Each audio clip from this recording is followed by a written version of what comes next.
Welcome back guys, स्वागत है आपका एमएससी मैथ्स क्लासेस के यूट्यूब चैनल पे। दोस्तों, आज अपन एडवांस न्यूमेरिकल एनालिसिस में पावर मेथड के बारे में पढ़ने वाले हैं।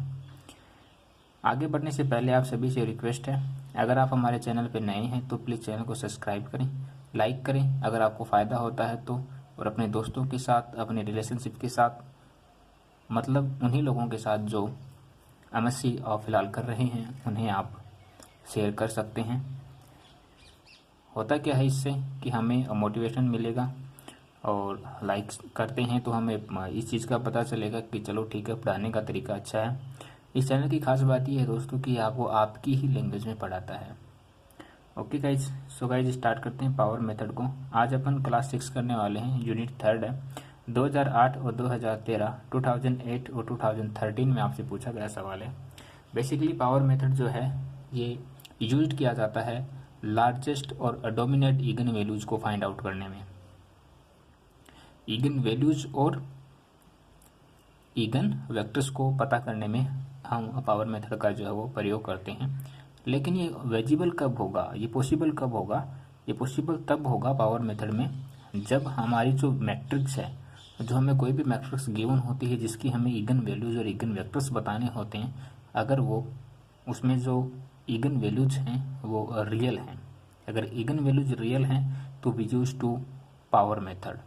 ओके गाइज, सो गाइज इसके लिए हम क्या करेंगे?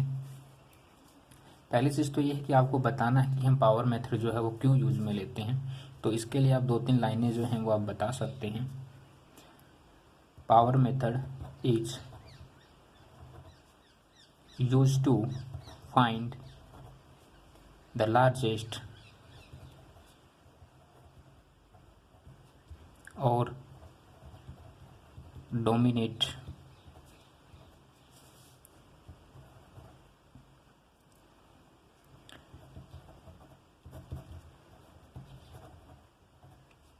Again values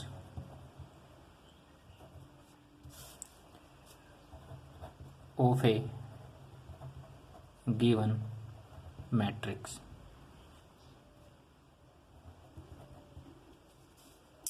corresponding to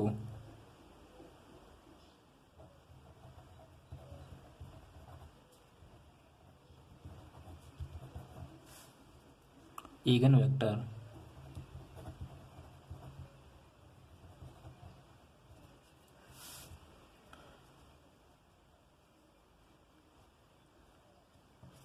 and this process is applicable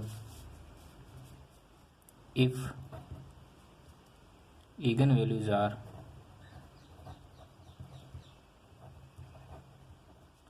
real. अगर इगन वैल्यू जो है वो रियल हैं तो ही इस मेथड को अपन यूज में ले सकते हैं। लेट लेमडा 1, लेमडा 2, लेमडा 3 और कोई nth टर्म्स होगी लेमडा की, ये क्या हैं? Are eigen values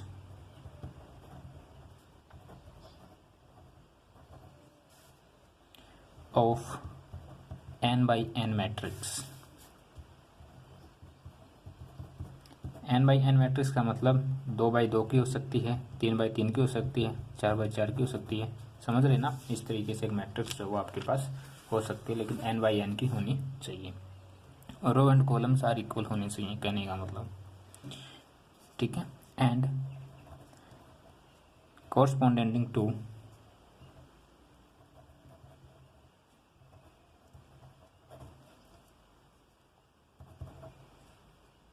again vectors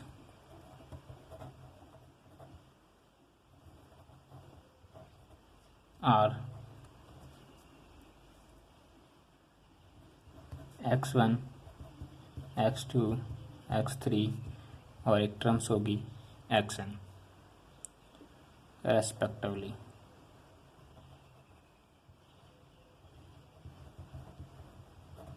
okay, now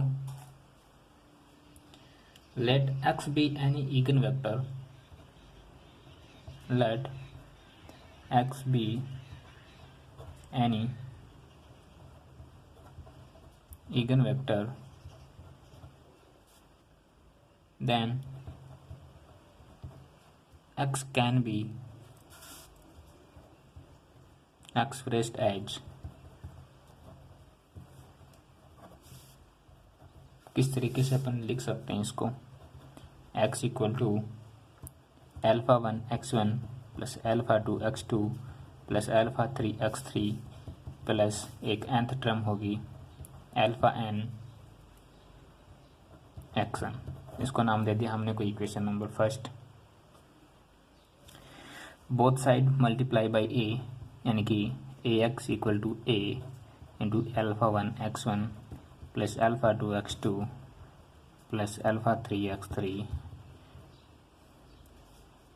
alpha n xn। Okay, but guys अच्छा एक चीज़ यहाँ पे, ये अल्फा 1 अल्फा 2 और ये अल्फा 3 क्या है, where alpha 1 alpha 2 alpha 3 dot dot alpha n is any scalars. Okay, हम एक बात जानते हैं बच्चों, क्या जानते हैं, वी नो दैट, अगर आप नहीं भी जानते हैं तो फिर रट लो इसको, ax1 equal to lambda 1 x1, ax2 equal to lambda 2 x2, इस प्रकार axn बराबर लेमडा n xn। ओके, इसको नाम दे दे इक्वेशन नंबर 2। अब गाइज हमें क्या करना है, चलो 2 नहीं देते हैं, 2 इसको देते हैं ना, नहीं 2 ही ठीक है। अब हमें क्या करना है, ये वाली जो कंडीशन हमारे पास बनी है इसमें हम क्या करेंगे, इस a को अंदर मल्टीप्लाई करेंगे, तो हमारे पास ax equal to alpha 1 a x1 plus alpha 2 a x2 plus alpha n a xn, ये टर्म्स बनेगी। ये टर्म्स कैसे बनी है, ये वाली जो टर्म्स है इसमें ये जो a था, इस a को अंदर मल्टीप्लाई करने पे। ओके, अब गाइज इक्वेशन नंबर 2 से हम क्या कर सकते हैं कि जैसे ये ax1 है ना, तो ax1 बराबर क्या है, दिस फंक्शन, उसी प्रकार ax2 दिस फंक्शन होगा, ax3 होता तो वहाँ पर भी कोई फंक्शन होता क्या, होते ही है ना, तो एक कोई ना कोई एक nth टर्म्स होगी जिसको अपन इस तरीके से लिख सकते हैं ना। तो इक्वेशन 2 को अगर अपन यहाँ पे यूज में लेते हैं तो हमारे पास ax की वैल्यू क्या आएगी, alpha 1 lambda 1 x1 plus alpha 2 lambda 2 x2, और इस प्रकार से हमारे पास alpha n lambda n xn कोई टर्म्स होगी। ओके, ये वाले टर्म्स हमारे पास होगी। ऐसा कैसे हुआ, ऐसा हमने किया है इक्वेशन नंबर 2 की हेल्प से। ओके, अब हम क्या करेंगे, यहाँ से हम पूरी इक्वेशन में से अल्फा 1 जो है वो कॉमन लेंगे, हमारे पास क्या फंक्शन बचेगा, लेमडा 1 x1 प्लस यहाँ से अल्फा 2 बाहर, लेमडा 2, अच्छा हमने क्या बाहर ले लिया, लेमडा 1 ले लिया। आपको क्या करना है, लेमडा 1 बाहर लेना आपको। ओके, लेमडा 1, तो यहाँ पर आपके पास अल्फा 1 बचेगा, यहाँ पे मैंने लेमडा 1 और ये x2, ठीक है। इस प्रकार से हमारे पास n टर्म्स होगी, lambda n upon lambda 1 xn। Okay, ये हमारी वैल्यू आई है ax के लिए। अगर मैं इसका स्क्वायर कर देता हूँ तो मेरे पास क्या वैल्यू आएगी, मेरे पास जो वैल्यू है वो ये आएगी, alpha 1 x1 plus alpha 2 lambda 1 lambda 2 की square x2 plus alpha n lambda n upon lambda 1 की स्क्वायर xn। कुछ नहीं किया, हमने स्क्वायर किया है। ओके, अब देखिए ये वाली प्रक्रिया जो है, जैसे यहाँ पर हमने क्या किया, लेमडा 1 को बाहर लिया था इस वाले में, अगर आगे चलता मैं तो एक कंडीशन मेरे पास बनती, वो बनती अदर फंक्शन के लिए, यानी लेमडा 2 के लिए भी हमें यही प्रोसेस करना था, फिर लेमडा 3 के लिए भी। इस प्रकार से nth टर्म्स तक हमें करना पड़ता। ओके, लेकिन अगर हम यहाँ पे ऐसा कर दें कि हम किसी एक फंक्शन के बारे में इस चीज़ को वेरीफाई कर दें, इगन वैल्यूज जो है वो अगर अपन निकाल दें किसी एक फंक्शन के लिए, तो जाहिर सी बात है सभी फंक्शन के लिए सेम तरीका वही होने वाला है ना। फिलहाल हम बात करें इसके प्रोसेस की। जब हमें वैल्यूज निकालनी पड़ेंगी तो हमें फिर वो करना ही पड़ेगा। ओके, तो देखिए मैंने यहाँ पे लेमडा 1 जो है वो बाहर लिया था। मैं सिर्फ इस फंक्शन के बारे में आपको बता रहा हूँ वेरीफाई करना। तो मैंने यहाँ पे इसको बाहर लिया, फिर इसका स्क्वायर कर दिया एक बार। ओके, पूरी इक्वेशन का। इस प्रकार से बच्चों होगा क्या कि ये जो प्रोसेस है ये चलता रहेगा किसी न किसी n टर्म्स तक। ठीक है, मैंने माना कि मेरे पास कोई एक n भी टर्म्स होगी, सभी फंक्शन के लिए कोई ना कोई m जो है टर्म्स होने वाली है। तो वो क्या टर्म्स होगी, e की पावर k x बराबर की power k lambda 1 x1 plus alpha 2 into, ये क्या कर दिया हमने, यहाँ पे ये 2 होगा, ये 1 होगा, लेमडा 2 अपॉन लेमडा 1 की स्क्वायर, स्क्वायर नहीं k x2, और इस प्रकार से हमारे पास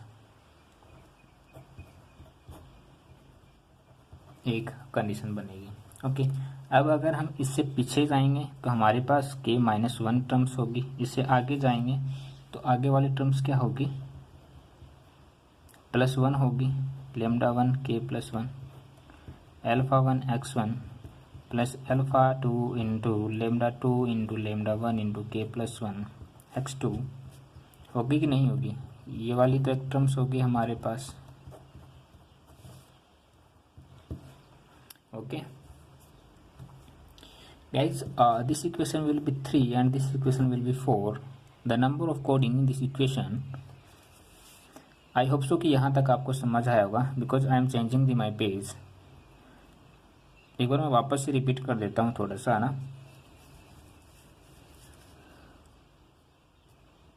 इस वाली इक्वेशन से हमने क्या किया, ये एक बार के लिए थी, इस प्रकार ये 2 बार के लिए होगी, फिर कोई 3 होगी, फिर कोई 4th होगी, इसी प्रकार कोई nth टर्म्स होगी, जिसको मैंने यहाँ पे k से डिनोट किया है। k मैंने इसलिए डिनोट किया है क्योंकि कहीं ना कहीं मैं n जो टर्म्स है उसको काम में ले चुका हूँ, इसलिए। तो इससे पहले क्या होगा, k-1 होगा, और इसके बाद वाली टर्म्स क्या होगी, ये वाली टर्म्स होगी।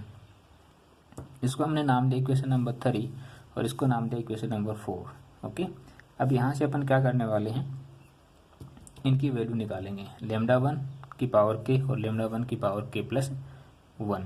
ओके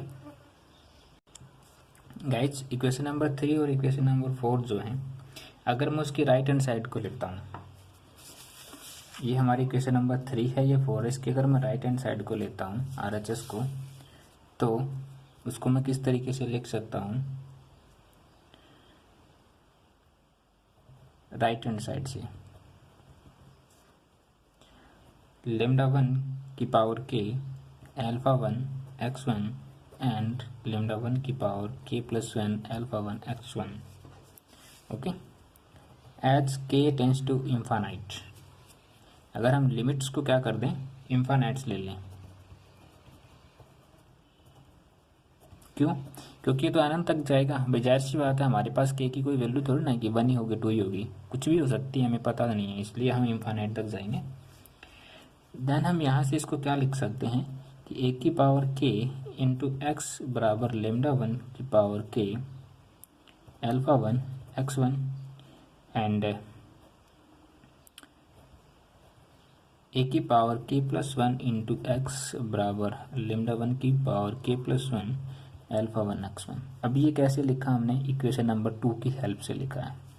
किसकी हेल्प से लिखा, इक्वेशन नंबर 2, जो हमारी इक्वेशन नंबर 2 है उसके रेस्पेक्ट में हमने इन चीज़ों को इस तरीके से लिख सकते हैं। यहाँ से गाइज अगर मैं लेमडा 1 की बात करता हूँ तो मेरे पास आएगा लेमडा k + 1 अपॉन लेमडा की पावर k। ओके, और अगर मैं इस पर लिमिट्स की अगर मैं बात करता हूँ तो लिमिट्स k टेंड्स टू अगर इन्फानाइट ले ली जाए तो मेरे पास फंक्शन क्या बचेगा, ए की power k plus 1 into X upon A की पावर k इंटू एक्स। यहाँ पे मैं एक शब्द लिख रहा हूँ आर, ठीक है, R where R is equal to 1 2 3 infinite तक जाएगी, कोई भी वैल्यू हो सकती है, इनफाइनाइट नहीं एन टर्म्स तक जाएगी, ओके, एन विथ टर्म्स होगी। ये जो आर हमने यहाँ पे काम में लिया है ये आपको डायरेक्शन बताने के लिए कि भाई लेमडा 1 क्या होगा, लेमडा 2 क्या होगा, लेमडा 3 क्या होगा, है ना, इगन वैल्यूज को बताने के लिए हमने इस चीज़ को डिनोट किया है। तो मोटा मोटा ये है कि हमारे पास जो फार्मूला था वो हमने यहाँ पे पुट कर लिया है। तो पावर मेथड जो है वो इस तरीके से हम यूज में लेते हुए इगन वैल्यूज और इगन वेक्टर्स जो है वो बताने वाले हैं, ओके। इसके अलावा गाइज जो पावर मेथड जो है वो इगन वैल्यूज और इगन वेक्टर्स को फॉलो करता है, कब, जब इगन वैल्यूज जो हैं वो रियल होती हैं तब, ओके। सो गाइज आज के लिए इतना ही, अब मिलते हैं नेक्स्ट क्लास में। पावर मेथड पर बेस्ड एक बहुत ही इम्पोर्टेंट एग्जाम्पल जो हाल फिलहाल ही के एग्जाम में आपसे पूछा गया है, रिपीटेशन होता है, होता रहेगा, तो बस उसी पर बेस्ड एक एग्जाम्पल अपन जो वो लेकर के आने वाले हैं क्लास 7 में। तब तक अपना ख्याल रखिए, हंसते रहिए, मुस्कुराते रहिए। लॉकडाउन चल रहा है तो अपने घरों में रहें, सुरक्षित रहें, आसपास अपनी सफाई रखें, दूसरों का भी ख्याल रखें, पेरेंट्स के साथ अपना टाइम ज़रूर व्यतीत करें, क्योंकि फ़िलहाल जो समय चल रहा है उसमें स्टूडेंट्स लाइफ में एक प्रॉब्लम होती है, वो होती है डिमोटिवेशन की, कि पता नहीं अब क्या होगा, पता नहीं अब क्या होगा, और वो प्रॉपरली जो है वो अपना टाइम नहीं दे पाता है स्टडी को। तो आप सभी से रिक्वेस्ट है कि आप अपने स्टडी को प्रॉपरली टाइम दें, सब कुछ ठीक होगा, सब कुछ ठीक होगा। थैंक यू सो मच दोस्तों, मिलते हैं नेक्स्ट क्लास में, बाय बाय दोस्तों।